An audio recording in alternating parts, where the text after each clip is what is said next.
Hey everyone, Kevin in Texas. Today's 5-minute movie review is the 1977 horror film Rabid. Now, this film was written and directed by David Cronenberg, and it stars Marilyn Chambers as Rose. Now, the story begins as Rose and her boyfriend Hart Reed, portrayed by Frank Moore, are going on a motorcycle ride through the countryside of Canada. And the two young lovers are having a great time speeding through the countryside until they encounter a stalled vehicle blocking the road. Well, unfortunately, they're traveling so fast, they can't avoid the vehicle. They strike it. They get into a very serious motorcycle accident. Hart has some very minor injuries, but Rose is severely injured. Well, it just happens that the only hospital nearby is the Keloid Clinic, which specializes in experimental plastic surgery. Since Hart only has minor injuries, the Keloid Clinic focuses its efforts on Rose, who is in a coma due to the serious extent of her injuries. And since the other facilities that can handle the surgery are so far away, Dr. Keloid of the Keloid Clinic performs an experimental skin graft surgery on Rose while she's in this coma. Everything seems to be going well. Hart is sent home to wait for his girlfriend Rose to come out of the coma, and eventually receives a call from Rose about 30 days later. Surprisingly, though, she is in a lot of distress. She's confused, she's scared, she's angry, she's not sure of what's going on. And that's where the story truly gets interesting. Because through this experimental surgery, Rose has been turned into something else. She is beyond human. And there are some serious ramifications from that. And these ramifications spread through the countryside of Canada into the bustling city of Montreal.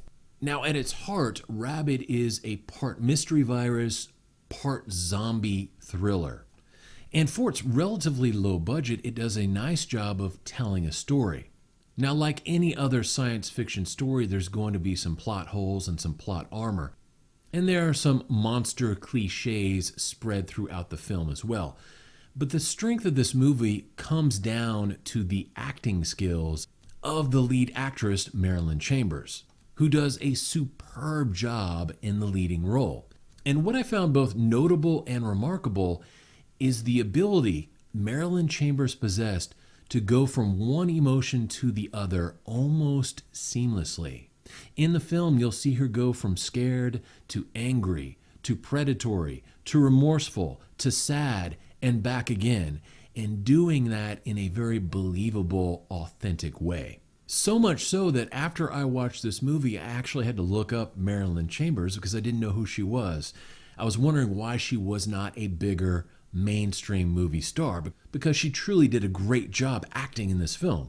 Well, much to my surprise, it turns out she was a very famous adult film star in the 70s, 80s, and 90s. And apparently Miss Chambers really wanted to go mainstream with her acting, but the opportunities to do so just did not pan out.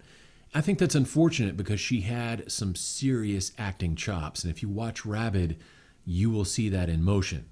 So much so that I actually think it's a shame she was most likely held back because of her role in the adult film industry.